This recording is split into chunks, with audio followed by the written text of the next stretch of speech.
میں نے جسٹس منصور علی شاہ کو کمیٹی میں بلایا، وہ بھی نہیں آئے۔ ان کا جو سیکٹری ہے اس کو رابطہ کیا تو ان کے سٹاف میں سے بتایا گیا کہ جسٹس منصور علی شاہ صاحب کسی کمیٹی اور بینچ کا حصہ نہیں بننے جا رہے۔ پھر پاکستان تحریک انصاف کے جو بیرسٹر علی ظفر ہیں، انہوں نے یہی اعتراض اسی چیز کے اوپر اٹھایا بھی، لیکن ان کی بات نہیں سنی دی گئی اور ان کو کہا کہ آپ اپنی باری پہ بولیں۔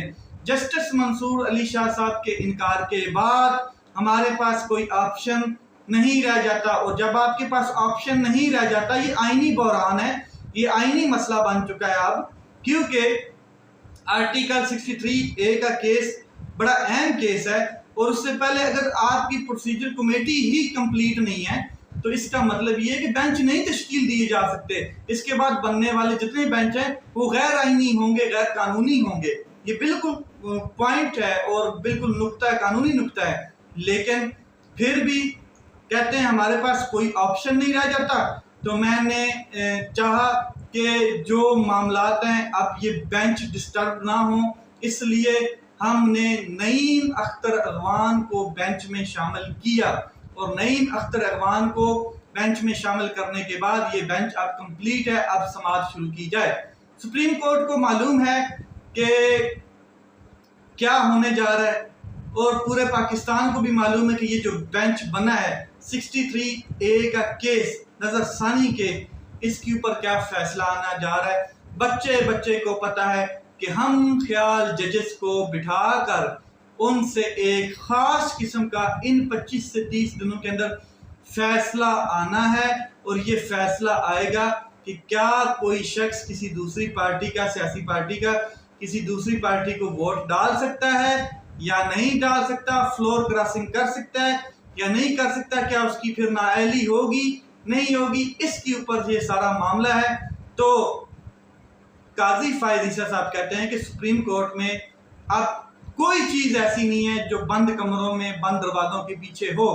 سپریم کورٹ میں جو کچھ ہو رہا ہے اب سب کو پتا ہے، اور سب کو پہلے ہی پتا چل جاتا ہے۔ پھر میں آپ کو بتا دوں کہ ایک طرف سپریم کورٹ آف پاکستان میں سماعت ہو رہی تھی، دوسری جانب پاکستان پیپل پارٹی کے چیئرمین بلاول بھٹو صاحب جو اپنی پریس کانفرنس کر رہے تھے اور جو ایک سپیچ کر رہے تھے، اس میں کیا کہتے ہیں کہ کہتے ہیں قاضی فائز عیسیٰ صاحب کی سربراہی میں بینچ 63A فیصلے جس میں فلور کراسنگ پر پابندی لگائی گئی تھی کے خلاف نظر ثانی کر رہا ہے۔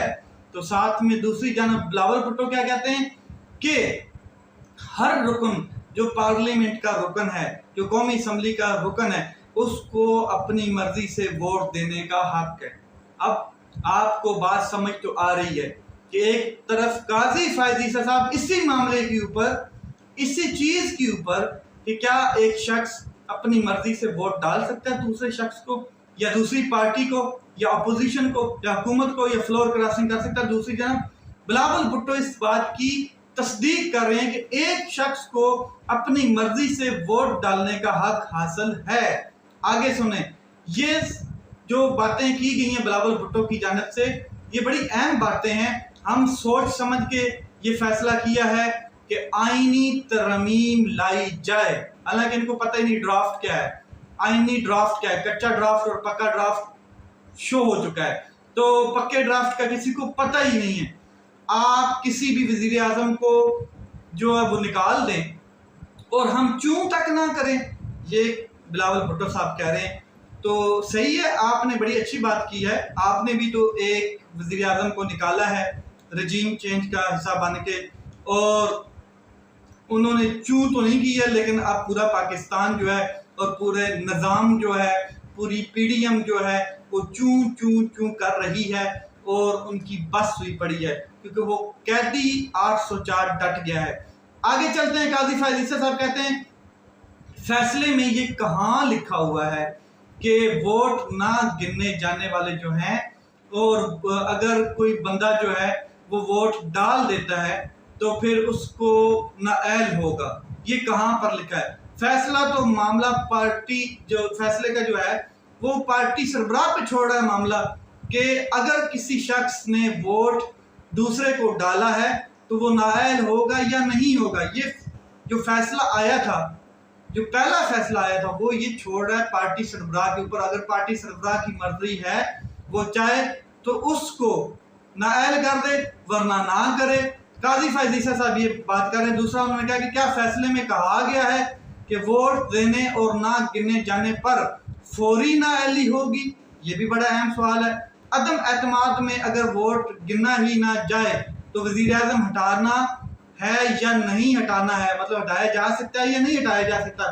بڑے اہم نقطے تھے قاضی فائز عیسیٰ صاحب کے، اور آپ سمجھ رہے ہیں کہ کیسے نقطے تھے. پھر بڑا ایک اہم کوسچن کیا گیا قاضی فائز عیسیٰ صاحب کی جانب سے. ووٹنگ میں کچھ لوگ غائب بھی تو ہو سکتے ہیں. ہوتے ہیں بھائی، اغوا ہو جاتے ہیں، غائب ہو جاتے ہیں، خریدے جاتے ہیں، پکڑ دکڑ ہوتی ہے، پہنچنے نہیں دیا جاتا فلور آف دی ہاؤس، کچھ بھاگ جاتے ہیں. اگر رکن کسی جماعت کے کہنے پر ووٹ نہ کرے اور بھاگ جائے تو کیا ہوگا؟ کیا ہوگا جی؟ قانون پاس ہو جائے گا، جس کو ووٹ ڈال جائے گا. آج کل تو جمہوریت یہی ہے، آج کل تو آئین کی ایسی دھجیاں اڑائی جا رہی ہیں، تو یہی ہوگا. آپ کا سوال بڑا ویلڈ ہے، جنہوں نے سمجھنا ہے بٹوین دی لائنز اس کے میننگ سمجھ جائیں گے. آگے جج کیسے فیصلہ کر سکتا ہے کہ کس کے ضمیر کی آواز پر کیا ہے اور کس کی ضمیر کی آواز کیا نہیں ہے؟ جو لوگ پارٹی تبدیل کرتے ہیں وہ ضمیر کی آواز پر فیصلہ کرتے ہیں یا بے ایمان ہوتے ہیں؟ یہ قاضی صاحب آپ کو کیسے بتائیں ہم کہ وہ لوگ کیا ہوتے ہیں؟ لیکن ان کے لیے ایک خاص لفظ استعمال کیا جاتا ہے، وہ ہوتے ہیں لوٹے. جو لوگ پارٹی تبدیل کرتے ہیں وہ ضمیر کی آواز پر فیصلہ کرتے ہیں یا نہیں کرتے ہیں؟ اس کے علاوہ قاضی فائز عیسیٰ صاحب نے ضمیر کے اوپر بڑا لیکچر دیا. ضمیر کا فیصلہ کون کرے گا؟ لوگوں کے ضمیر میں کون جھانکے گا؟ ضمیر پر فیصلہ کرنا مشکل ہے، جبکہ حقائق پر فیصلہ کرنا مشکل ہوتا ہے. ہم کسی کو بے ضمیر کہنے والے کون؟ اور جو لوگ سیاسی جماعتیں بدلتے ہیں انہیں ضمیر والا سمجھیں یا نہ سمجھیں، یہ بڑے اہم سوال تھے. پھر کسی جماعت کا رکن جو پارٹی سربراہ کو پسند نہ کرے اور ہٹانا چاہے تو کیا کیا جائے گا؟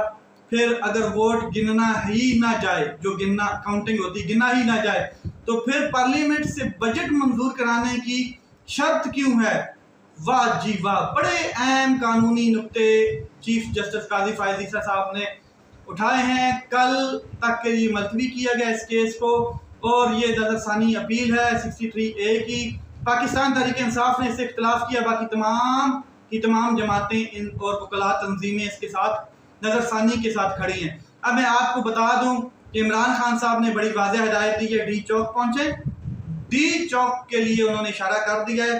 یہ آخری راؤنڈ، یہ آخری مرحلے میں داخل ہو چکی ہیں چیزیں، اور یہی وہ وقت ہے، بڑی اہم ٹائمنگ ہے جب قاضی فائز عیسیٰ صاحب اس راؤنڈ میں اپنی آخری یہ چال چلنے جا رہے ہیں 63A کی. اس کے بعد میں آپ کو بتا دوں کہ عمران خان صاحب نے یہ بھی کہا ہے کہ اگر کسی شخص کے اندر بزدلی ہے، اگر وہ چھوڑ کے جانا چاہتا ہے تو وہ چھوڑ کے جا سکتا ہے، ڈزنٹ میٹر، کوئی فرق نہیں پڑتا ہے. ہم اس شخص کے پورے خاندان کو کہیں سے سیاسی ٹکٹ نہیں دیں گے پارٹی سے. اور میں آپ کو بتا دوں کہ اس ٹائم جو سپریم کورٹ آف پاکستان کے ججز ہیں ان کا ایک فارورڈ بلاک بہت تکڑا ہے جو منصور علی شاہ صاحب کے ساتھ سٹینڈ کرتا ہے. یہ معاملہ، یہ جو پروسیجر کمیٹی کا معاملہ ہے، پریکٹس اینڈ پروسیجر، یہ معاملہ فل کورٹ میں جانا چاہیے. ایکچولی یہی معاملہ ہے، لیکن جو منیب اختر صاحب ہیں اور جو منصور علی شاہ صاحب ہیں وہ اسی لیے بیک فٹ پہ چلے گئے ہیں کہ قاضی فائز عیسیٰ صاحب جو ہیں وہ اپنی دمادم مست کلندر جو کھیل رہے ہیں ایک بار کھیلنے دیں. پھر ہم دیکھتے ہیں کیا اختیار ہے جسٹس منصور علی شاہ صاحب کے پاس کہ باقی ججز بھی خط لکھ دیں یا پھر باقی ججز کو کال کر دی جائے کہ ہم جو مائنس چیف جسٹس قاضی فائز عیسیٰ ہیں ان کے بغیر ایک فل کورٹ تشکیل دیں. یہ سارے سوالات ہیں آئینی اور قانونی الیکسی معاملات کس طرف جاتے ہیں. اپنا خیال رکھیں، اپنے بھائی کے اس چینل کا خیال رکھیں. پاکستان زندہ باد.